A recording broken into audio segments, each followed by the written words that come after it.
been a minute.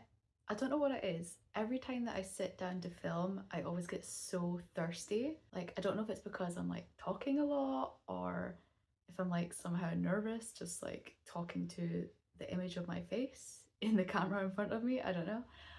But I don't know, it's literally every time this happens. So here we are back again for another video essay.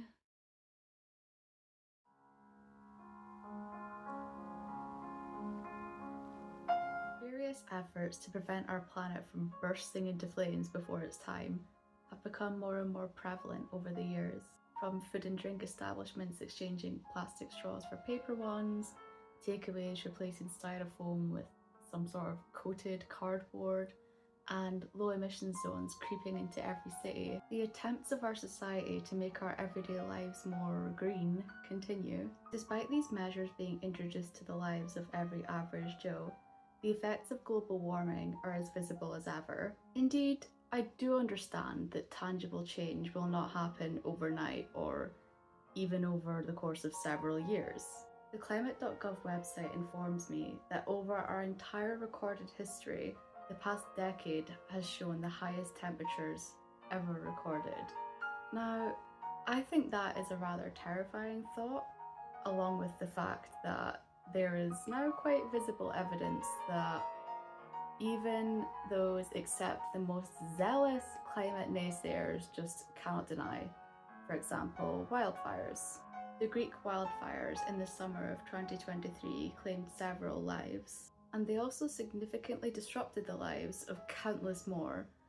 I have these vivid memories of watching the news on the TV around those times and seeing a lot of British tourists even being stranded in airports with no proper communications from their travel agent companies. This year, temperatures soared across Europe. I spent some of July in Romania, and temperatures in the capital Bucharest hit 40 degrees Celsius and exceeded it. I only spent brief amounts of time outside in this weather, but it was literally like I was walking around inside a giant oven. Romanian summers do tend to be warm, especially in the south, but the effects of global warming are becoming more and more undeniable.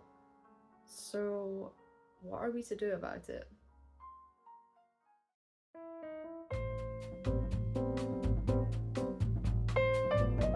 ESG, a buzzword acronym which stands for Environmental, Social and Governance. This term has been appearing everywhere, especially in corporate settings. I recently started a part-time job to supplement my studies, and I had to complete a rather large module on sustainability, in which ESG and its values were the main focus. Additionally, the company that I work for displays electronic advertising boards around the building, many of which highlighting the company's involvement with ESG strategies. So, where did this term come from? The United Nations released a report in 2005, coining the term. After this, corporations took it and ran, which, in my opinion, is a good thing.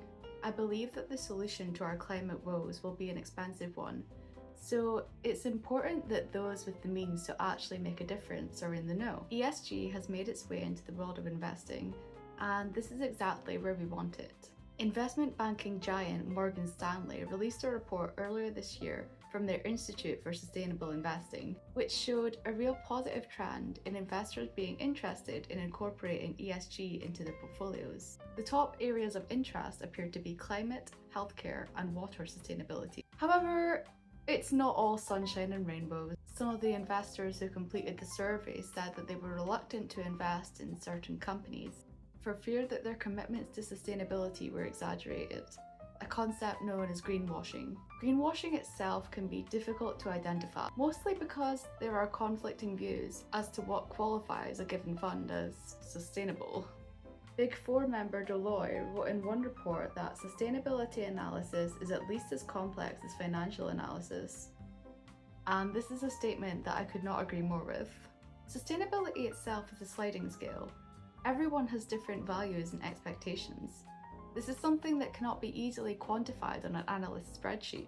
One fairly recent high-profile case of greenwashing was detailed in a New York Times article when Volkswagen paid billions in fines for intentionally skewing the emissions data to make their diesel-powered vehicles appear more environmentally friendly. Even besides the obvious moral implications, avoiding greenwashing is in a company's best interest. Corporate social responsibility, or CSR, has become more important to potential investors since the beginning of this century, with full corporate transparency increasing the trust of a potential investor, which obviously is sort of my point here. We want companies to be genuinely making an effort into sustainability and the ESG value, so that investors will feel reassured about putting their money there, so that hopefully, over time, our environmental woes will improve.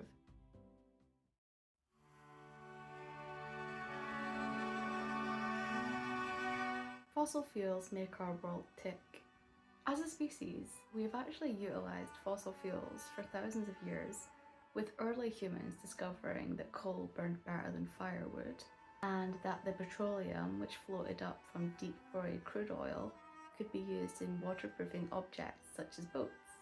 From the beginning of the Industrial Revolution in 18th century Britain, humans saw the potential of these fuels as an immense source of energy to increase the efficiency of our production processes.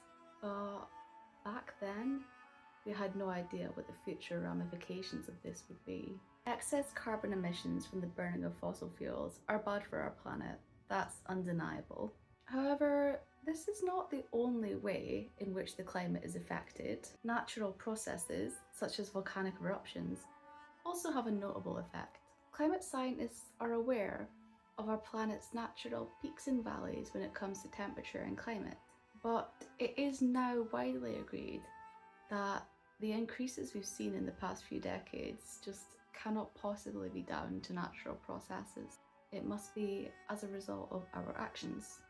This was further solidified by the greenhouse gas explanation, with atmospheric concentrations of these gases being at an all-time high since our Industrial Revolution. Even with our growing recognition of the harm that fossil fuels pose, the oil and gas industry remains one of the most profitable in the world. Investopedia informs me that in 2023 alone, the oil and gas industry accrued $4.3 trillion in revenue. This is a staggering figure, and it highlights just how important this industry remains. Millions are employed in oil and gas, and we use these commodities in our everyday lives. On the 12th of December 2015, the Paris Agreement was signed. This is an international treaty with one main goal: reduce our negative impact on the climate. Part of the plan of action is for richer countries to help less economically fortunate countries with this. Which begs the question, just how much money are we putting into fossil fuels? And more importantly, how much money are we putting into renewables?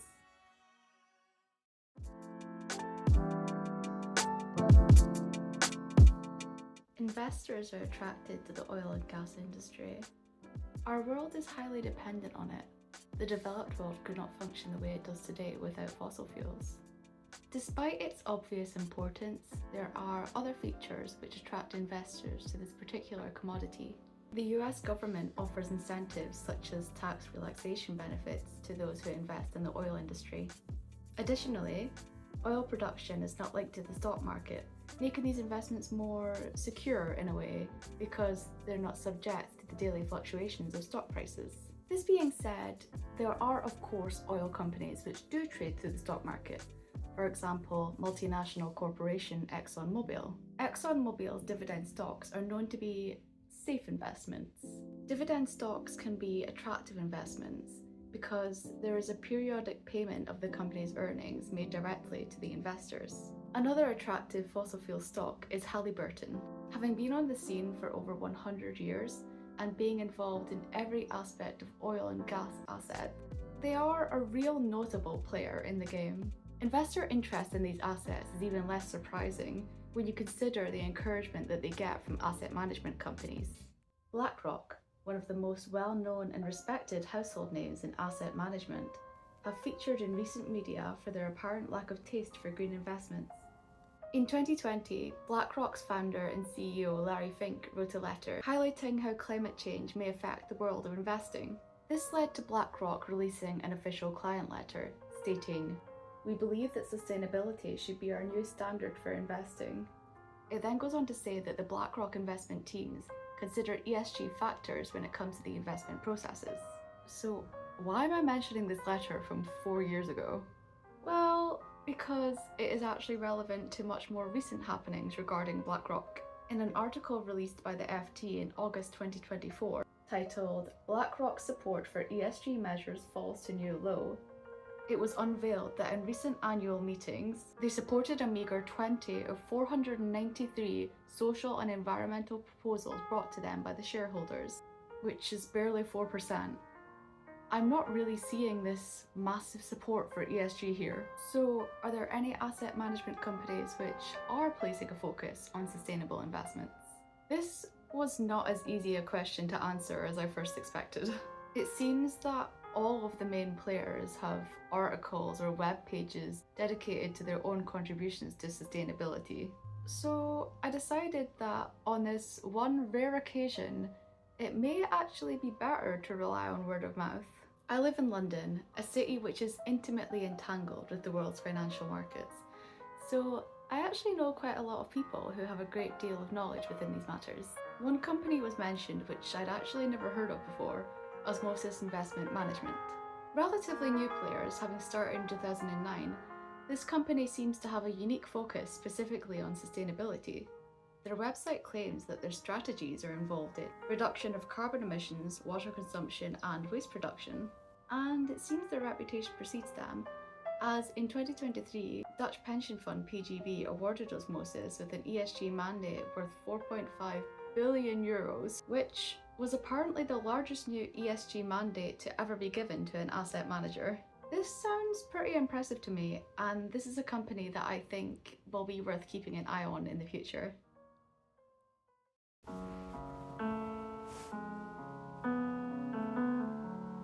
The more I research climate science, the more obvious it becomes that this problem is going to take a lot more work to fix than the average person would assume. Despite the demands of one of my least favourite activist groups, we cannot just stop using fossil fuels. Society would collapse.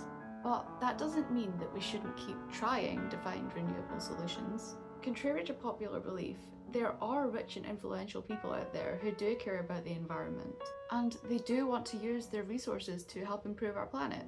With the buzz around ESG still growing, and companies like Osmosis Investment Management receiving more recognition for their work, I really believe that potentially the money men can indeed save our planet.